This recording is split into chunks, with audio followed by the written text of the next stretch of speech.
Saat itu adalah awal abad ke-20 dan dua rival ini, Robert Scott dan Roald Amundsen, memulai ekspedisi mereka untuk menjadi orang pertama dalam sejarah yang mencapai kutub selatan. Perlombaan ini tidak mudah dan berakhir tragis bagi Scott. Amundsen berhasil menang dan mendirikan tendanya di kutub mendahului para pesaingnya. Ekspedisi Scott dikenal dengan nama Terra Nova. Seorang anggotanya, ahli geologi Inggris bernama Thomas Griffith Taylor, tidak hanya selamat dari kondisi yang keras, tapi juga membuat penemuan yang tak terduga. Dia menemukan air terjun yang tampak seperti darah di dasar berbatu gletser yang sekarang dinamai dengan namanya pada tahun 1911.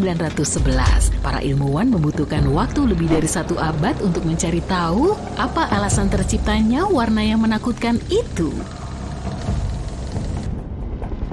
Sebuah tim ilmuwan Amerika melakukan perjalanan ke Gletser Taylor dengan mikroskop elektron yang kuat untuk menganalisis kandungannya. Penelitian sebelumnya telah menggores permukaan teka-teki warna merah itu, tapi belum ada yang melakukan analisis skala penuh terhadap susunan mineraloginya. Para peneliti ini menggunakan sebuah peralatan analitik dan menemukan nanosfer kecil yang kaya akan zat besi. Partikel-partikel yang sangat kecil ini, yang berukuran 1/100 sel darah merah manusia, berasal dari mikroba purba. Partikel ini tumbuh subur di dalam lelehan air Gletser Taylor.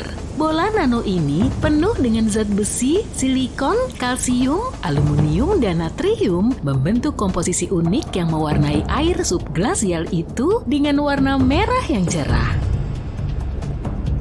Nanosfer ini tidak memiliki struktur kristal yang biasa ditemukan pada mineral, dan itulah sebabnya metode pendeteksian sebelumnya gagal menemukannya. Kedalaman es di Gletser Taylor menyimpan komunitas mikroba purba yang telah berkembang dalam isolasi selama ribuan atau bahkan jutaan tahun. Penemuan ini bisa membantu kita dalam mencari kehidupan di luar bumi. Dr. Ken Levy, seorang ilmuwan peneliti di Johns Hopkins University, memiliki keahlian yang mengesankan dalam bidang material planet dan analisis sampel Mars. Dia memutuskan untuk mencari tahu apa yang akan terjadi jika Mars Rover mendarat di Antartika. Mungkinkah rover itu menemukan apa yang membuat air terjun darah berwarna merah memukau? Para peneliti memperlakukan air terjun darah sebagai simulasi tempat pendaratan Mars. Mereka menggunakan teknik yang terinspirasi oleh penjelajah yang menjelajahi planet merah itu. Sampel yang mereka kumpulkan dikirim ke fasilitas pemrosesan Johns Hopkins. Di sana, Levy menggunakan kekuatan mikroskop elektron transmisi dan mengungkap bola nano yang penuh teka-teki itu. Dia membuat kesimpulan bahwa metode yang ada saat ini untuk menganalisa permukaan planet lain dengan penjelajah masih berkekurangan. Metode-metode tersebut tidak bisa mengungkap sifat asli dari material lingkungan, terutama di planet-planet dingin seperti Mars. Material-material ini mungkin sangat kecil dan tidak berbentuk kristal, sehingga metode pendeteksian yang ada tidak bisa digunakan. Untuk bisa benar-benar memahami esensi planet batuan, kita membutuhkan mikroskop elektron transmisi. Memasangkannya ke Mars Rover memang belum memungkinkan, tapi ini bisa menjadi awal dari era baru eksplorasi antariksa.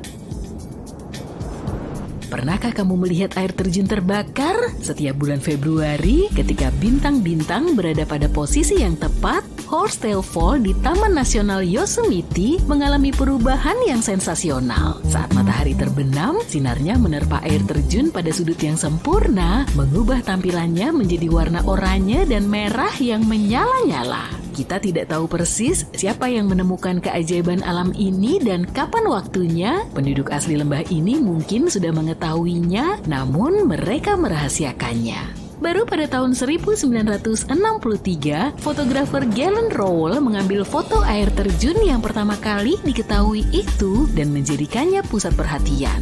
Sejak saat itu, air terjun api telah menjadi sensasi global, menyebar seperti api di media sosial dan menarik banyak orang dari berbagai penjuru dunia.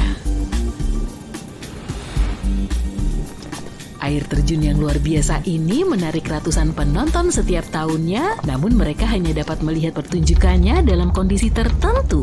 Pertama-tama, Horsetail Fall membutuhkan aliran air yang mengalir. Jika tidak ada cukup tumpukan salju di bulan Februari, air terjun ini tidak akan memiliki cukup air untuk menciptakan keajaiban. Suhu harus cukup hangat untuk mencairkan tumpukan salju di siang hari. Jika terlalu dingin, salju akan tetap membeku dan tontonan yang berapi-api itu tidak akan menyala. Kedua, kita membutuhkan langit barat yang cerah saat matahari terbenam. Sinar matahari membutuhkan jalur yang lurus untuk mengenai air terjun ekor kuda ini dan membuatnya menjadi hidup. Dan karena cuaca di Yosemite selalu berubah-ubah, awan dapat secara ajaib menghilang tepat sesaat sebelum pertunjukan. Jika semua kondisinya tepat, kamu bisa menyaksikan api terjun Yosemite dengan segala kemegahannya selama sekitar 10 menit. Misteri batu berlayar di Taman Nasional Death Valley, California telah membingungkan para ilmuwan selama bertahun-tahun. Batu-batu besar itu tampaknya memiliki pikirannya sendiri dan bergerak melintasi racetrack playa dasar danau yang mengering. Batu-batu itu meninggalkan jejak di atas lumpur yang retak.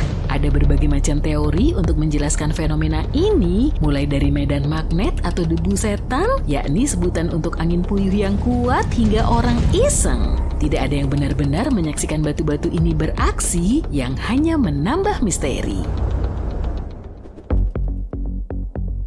Pada tahun 2006, seorang ilmuwan NASA bernama Rob Lawrence memasuki tempat itu. Dia sedang mempelajari kondisi cuaca di planet lain, tapi dia tidak bisa menolak daya tarik Death Valley dan batu-batu berlayar yang sulit dipahami itu. Tiba-tiba dia menyadari sesuatu saat mengutak-atik meja dapurnya dengan wadah Tupperware. Lawrence mengisi wadah tersebut dengan air, menyisakan sebuah batu kecil yang menyembul keluar, dan memasukkannya ke dalam freezer. Kemudian, dia menempatkan konstruksi es ini dalam nampan besar berisi air dengan pasir di bagian bawahnya dan dengan lembut meniupnya. Batu itu mulai meluncur melintasi air, meninggalkan jejak di pasir.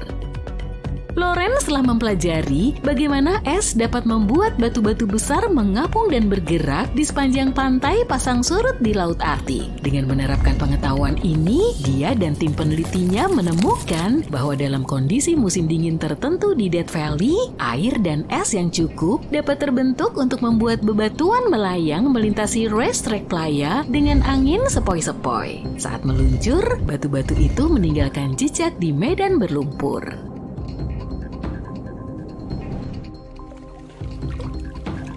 Sungai dengan 5 warna Cano Cristales di Kolombia memiliki gelar tidak resmi sebagai sungai terindah di dunia. Hampir sepanjang tahun, sungai ini terlihat seperti sungai biasa lainnya. Keajaiban yang sesungguhnya terjadi antara musim hujan dan musim kemarau saat tinggi airnya sempurna. Dasar sungai yang unik ini diselimuti dengan tanaman khusus, dan ketika kondisinya tepat, sungai ini akan memancarkan warna yang memukau. Bayangkan warna merah yang cerah, kuning yang memukau, dan hijau yang rimbun, semuanya berbaur dengan air biru, seperti melangkah ke pelangi yang hidup dengan ribuan warna. Pemandangan fenomenal ini hanya berlangsung selama beberapa minggu, dari bulan September hingga November. Selama musim hujan di Kolombia, air sungai mengalir terlalu deras dan dalam, sehingga menutupi dasar sungai dan menghalangi tanaman untuk mendapatkan sinar matahari yang dibutuhkan untuk mendapatkan warnanya. Dan pada musim kemarau, tidak ada cukup air untuk mendukung kehidupan yang mencolok di sungai itu. Jadi kamu harus menyaksikannya pada waktu yang tepat.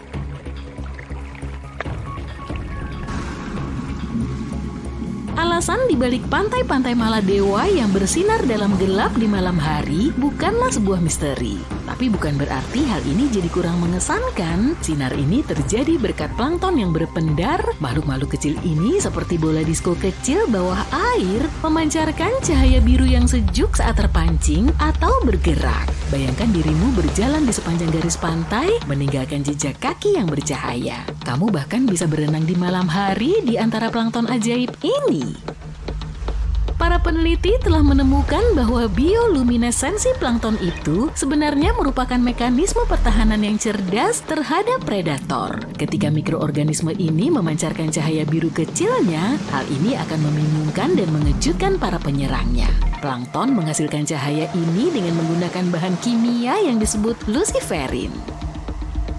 Plankton yang mempesona ini dapat muncul kapan saja sepanjang tahun. Kesempatan terbaik untuk melihatnya dengan segala kemegahannya yang bercahaya adalah dari bulan Juni hingga Desember.